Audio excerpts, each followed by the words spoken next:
Let me ask you a question. If I was to say a name, wouldn't it elicit some type of response most likely in your mind? And that response would be based on somebody you knew. So, for example, if I said Steve, would it elicit a good or a negative response? Something positive or negative? Hopefully, if you thought of me, it'd be positive. But if I said another name, Sarah, like maybe if you have no connection with anybody named Sarah, you would just think of it as a name and you would decide if you like that name or not. But if you have a connection with somebody who's had that name in the past, a lot of times you would think of it positively or negatively based on the person's character. Like if I said Sean, there's a person who I love whose name is Sean, and he would pop into my mind. I know other Seans, but this is the Sean I'm closest to. And so when I say Sean, I think of him and I think of it as a positive. And I go, wow, yeah, Sean, that's a good name. And the reason I say it's a good name is because Sean is an amazing guy. Now, there's other names that I don't have as positive of a feeling when I hear them. There were people I remember in school who weren't nice to me. And so when I hear that name, that person pops into my mind. And I have a negative view of the name because of the person. And so what was funny, I don't know if you've done this, if you have kids or if you imagine one day when you're married and have kids, of naming the child. And maybe you have these favorite names in your family that you want to call a daughter if you have a daughter or a son if you have a son. But sometimes you really don't know. And the other thing is you have to keep in mind when you do get married is the other person has some thoughts and feelings as well. I remember the first time that my wife was pregnant and we didn't know if it was a boy or a girl, so we came up with a boy name, we came up with a girl name. But we were sitting there saying for the girl name, what about Sarah? And one of us would say, I like Sarah. But the other would say, oh, I knew a Sarah in elementary school and I didn't like her, or she wasn't nice, or something, right? And so because of this person years and years and years ago, and their influence on our lives being negative or being not positive in some way, it changed everything about how we viewed a name. And so we kept going and we kept going and we kept going, but we always had some type of feeling because that name was connected to actually someone else. And this happens a lot in life as well, right? If I said something like durian, maybe you have a positive reaction, or actually maybe you have a negative reaction, and it's all based upon our experience. So we've been looking at these names of God, and we're going to continue to do that. We're going to shift now to names that Jesus used or that Jesus was called. And we're going to look at the first one because it is a connection to the name we looked at for God last week, which was Yahweh. And if you remember Yahweh, it is a unique name for God. It wasn't used in any other context except for the God of Israel, the God of creation, the God of the Old Testament. God, that God, he's God, right? That's basically what it said. I am who I am. I just am because I'm God, Yahweh. I'm Yahweh. I am that God. I'm that person. And that was the way that you would know for sure. You're not talking about a king or a lord or other gods of other nations and gods that they worship, but you're talking about the God. You're talking about the God of all gods. You're talking about the King of all kings. You're talking about Yahweh. And so that term of I am became known as the name when you think of God. So now as we go into the New Testament, as we go into reading the story of Jesus and Jesus coming on the scene and people wondering who Jesus is, it helps us understand the importance of that question. The most important question that we have to answer about Jesus is who is Jesus? And how we answer that question will change everything about the life that we live. It'll change everything about how we view God. And that is the question that I hope you wrestle with, is who is Jesus? And if you haven't, I hope you will continue to wrestle with this. And this list of names that we'll look at help us understand better who Jesus really is, at least who Jesus was saying who he is. Culturally, back then, they began to get it. Culturally now, we might not get it in the same way that they did. So I'm going to read some verses out of the book of John, mainly in John chapter 8. The Pharisees, the religious leaders of the time, were not in support of Jesus. And so they asked this question to him, who do you think you are? And listen to Jesus' response. I'm going to read from John 8, verse 56 through 59, which says this. Jesus said, "Your father Abraham rejoiced at the thought of seeing my day. He saw it and he was glad."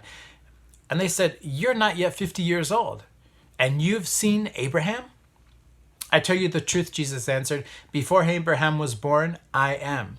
Now at this point, they picked up stones to stone him, but Jesus hid himself and he slipped away from the temple grounds.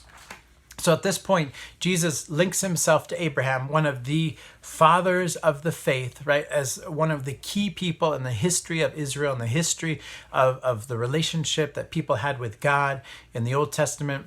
And he linked himself to Abraham. He said, "Before Abraham was, I am." Right? And so what's really interesting is he could have said, "I was." Right? But he said, "I am." And you could see two things. One, the response of the Jews, the response of the leader, the Pharisees at that time, was to pick up stones and to stone him, which was a punishment for blasphemy, which is a punishment for saying, you're God. If you claim to be God, but yet you're not, you are punishable. That's a crime punishable by death, by stoning. So they did what actually was the accurate thing to do if they believed he was blaspheming, if they believed he was saying, "I'm God," and in their minds, he wasn't. But the message was clear, is that when they heard that name, I am, the name YHWH jumped into their mind, and that name is only used for God.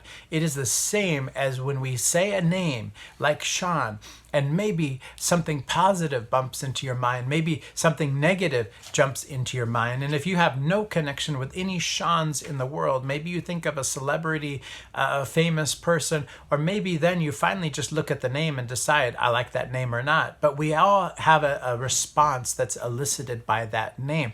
When this name was said, when Jesus said, I am, it elicited the response of him claiming to be God. That's why they did what they did, is because he said, I'm God, basically to them. And what's so interesting is there's actually two different Greek words that could have been used in this context. So if you know, most of the Bible, the New Testament is written in Greek, and there's a word for was and there's a word for am. And so if Jesus simply wanted to just make the case and say that, I was there before Abraham was born, and there was, I was brought into being, he could have said, I was there. But he chose to use the word for am. And by saying I am, it was the link to the name YHWH. It was the link to divinity. It was the link to being God. And this is what they understood without any confusion that Jesus was doing. That's why they wanted to pick up these stones and kill him, is because he was making himself equal to God by saying, I am. And so because their response tells us everything about how to take this name, that Jesus in that moment, at the beginning of his ministry, as he's going around and people are asking the same question that people have asked for centuries and for generations, who is Jesus? Jesus said, I am. And for them, they got what that meant. It meant that Jesus was saying, I'm God. And that's why they picked up these stones to kill him. And Jesus has many times throughout the Bible in the New Testament that we'll begin to look at these names where he says, I am this, I am this. But it's all rooted on the fact of saying, I am. I'm YHWH. I am God. I am him. And the response from the Pharisees and the people of the time help us also understand they got what Jesus meant. They just disagreed with him. And because they disagreed with him, they knew what the punishment was, is to stone him and to kill him, and Jesus slipped away. So the question really isn't if Jesus ever said he was God or not. Just in this first statement of just saying I am, he's already claimed that he is God. That's why they reacted the way he did. The main question is, who do you say Jesus is? Who do I say Jesus is? And how do we live our lives based on that? So I hope today that you can see beyond a shadow of a doubt, Jesus claimed to be God. He is the I am.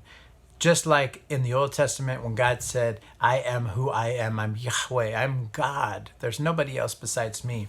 In this moment, Jesus says, I want you to get it, I am. Not I was there before Abraham was born, before he was created. I was there, but I am because he is God. I want to close with this verse out of John chapter 1, verse 18. John writes this. He says, "No one has ever seen God, but the one and only Son, who is himself God and is in closest relationship with the Father, has made God known." He made God known because he was God in the flesh, and he came to point that out. So I hope as we think about this, we could realize at the very beginning of talking about the names of Jesus, that Jesus claimed to be God. That should change someone's life forever. And the question we have to wrestle with is, who do we say Jesus is? God bless.